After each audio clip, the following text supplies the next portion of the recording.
રાજ્યભરમાં થયેલા કમોસમી વરસાદના કારણે ખેડૂતોને નુકસાન થયું છે ત્યારે સાવરકુંડલાના ધારાસભ્ય મહેશ કસવાલાએ મુખ્યમંત્રી ભૂપેન્દ્ર પટેલને પત્ર લખ્યો છે। ભારે વરસાદના કારણે ખેડૂતોને થયેલા ભારે નુકસાન મુદ્દે વળતર ચૂકવવાની માંગણી કરી છે। વરસાદથી અમરેલી સહિત સૌરાષ્ટ્રના પાકોને ભારે નુકસાન થયું છે। મગફળી, કપાસ, કઠોળ સહિતના પાક ડૂબી જતા ખેડૂતો ચિંતિત બન્યા છે। મુખ્યમંત્રીને તાત્કાલિક વળતર આપવા લેખિતમાં રજૂઆત કરવામાં આવી છે।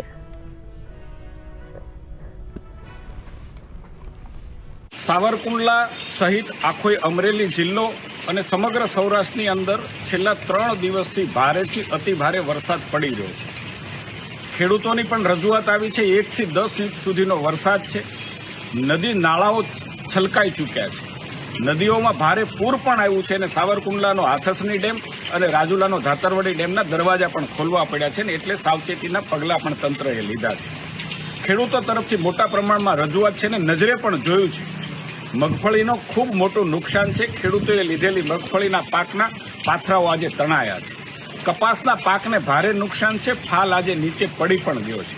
ડુંગળીના પાકને પણ પારાવાર નુકસાન છે ને એવા સમયે અસંખ્ય ખેડૂતોના ફોન દ્વારા અને વોટ્સઅપ દ્વારા અનેક રજૂઆતો પણ મળી છે ને એટલા માટે હું એક ખેડૂતના દીકરા તરીકે, ખેડૂત વિસ્તારના જનપ્રતિનિધિ તરીકે રાજ્ય સરકારને માનનીય મુખ્યમંત્રીશ્રી અને કૃષિ મંત્રીશ્રી વરસાદ રહે તાત્કાલિક સર્વે કરવામાં આવે અને ખેડૂતોની વહારે જેટલી બને તેટલી શક્ય વધારેમાં વધારે મદદ ખેડૂતને મળે એવો તાત્કાલિક નિર્ણય કરવામાં આવે એટલી મારી કરબદ્ધ વિનંતી છે।